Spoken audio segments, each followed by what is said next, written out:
নমস্কার, সবাইকে স্বাগত আমার স্বপ্না খোঁজ এডুকেশন চ্যানেলে। আমি সুজিত কুমার মাইতি, ইতিহাসের শিক্ষক। চলে এসেছি আজকে দ্বাদশ শ্রেণীর একটি বিষয় নিয়ে।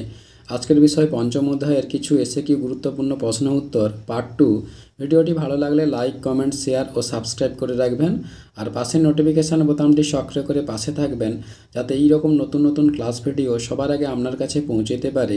শুরু করছি আজকের বিষয় পঞ্চম অধ্যায়ের কিছু গুরুত্বপূর্ণ এসএকিউ প্রশ্ন উত্তর পার্ট 2। কী বলা হচ্ছে? প্রথম, এআইটিইউসি কবে গঠিত হয় এবং প্রথম সভাপতি কে? এআইটিইউসি 1920 খ্রিস্টাব্দে গঠিত হয় এবং এর প্রথম সভাপতি ছিলেন লালা লাজপত রায়। এরপর মিরাট ষড়যন্ত্র মামলা বলতে কী বোঝো?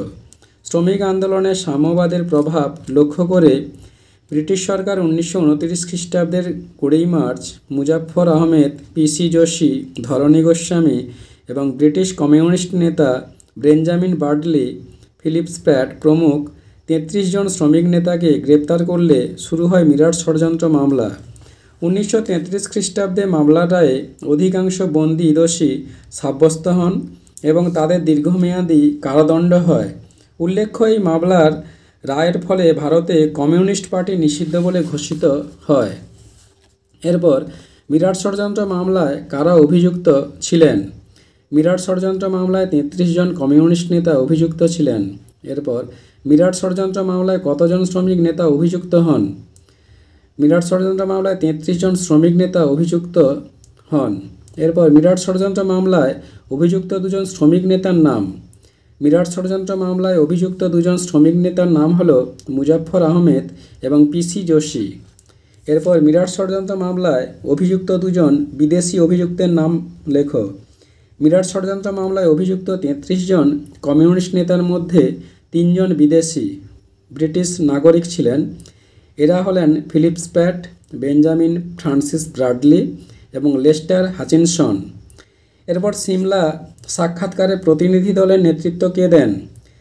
সিমলা সাক্ষাৎকারের প্রতিনিধি দলের নেতৃত্ব দেন আগা খান। এরপর সিমলা বৈঠক কবে অনুষ্ঠিত হয় এবং কারা সভাপতিত্ব করেন?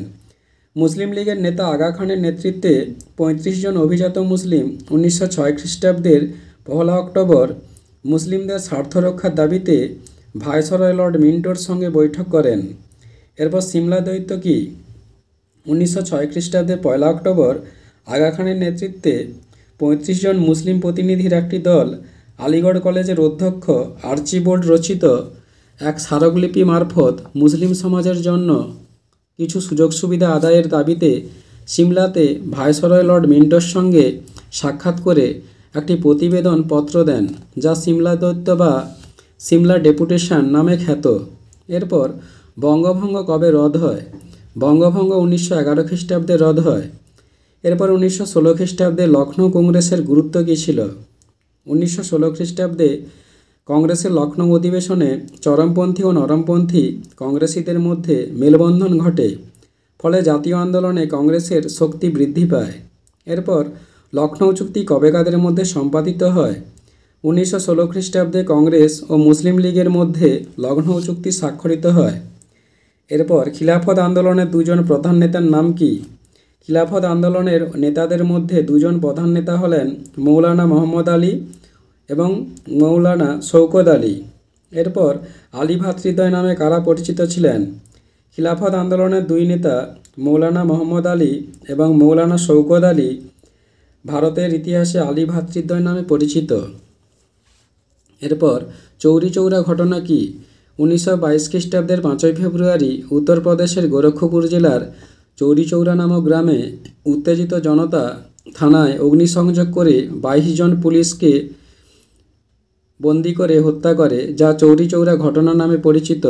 অহিংস পদ্ধতিতে চলা এই আন্দোলন হিংসার প্রবেশ করলে গান্ধীজি মর্মাহত হন এবং আন্দোলন প্রত্যাহার করে 1922 খ্রিস্টাব্দের 25 ফেব্রুয়ারি। এরপর স্বরাজ্য দল কারা কত খ্রিস্টাব্দে প্রতিষ্ঠা করেন? মতিলাল নেহেরু ও চিত্তরঞ্জন দাস 1923 খ্রিস্টাব্দে স্বরাজ্য দল প্রতিষ্ঠা করেন। এরপর কবে এবং কেন সাইমন কমিশন গঠিত হয়েছিল?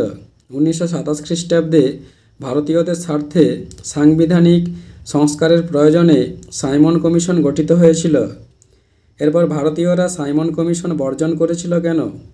1927 খ্রিস্টাব্দে ব্রিটিশ সরকার ভারতে শাসনতান্ত্রিক সংস্কারের জন্য ব্রিটেনের প্রখ্যাত সংবিধান বিশেষজ্ঞ স্যার জন সাইমনের নেতৃত্বে 7 জন সদস্য বিশিষ্ট যে সাইমন কমিশন গঠন করে, তাতে কোনো ভারতীয় সদস্য না থাকায় ভারতীয়রা একে জাতীয় অপমান বলে গণ্য করে এই কমিশন বর্জন করেছিল।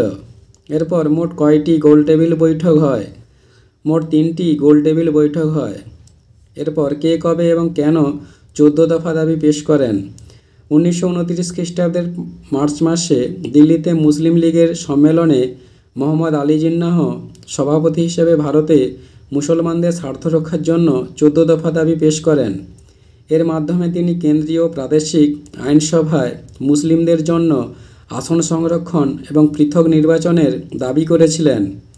এরপর 14 দফা দাবির মূল বিষয় কী ছিল?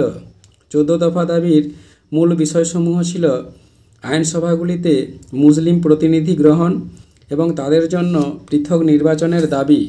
বন্ধুরা, এখানে ক্লাস ভিডিওটি শেষ হলো। পরবর্তীকালে আবার একটি নতুন ক্লাস ভিডিও নিয়ে উপস্থিত হব। ধন্যবাদ, সবাই ভালো থাকবেন।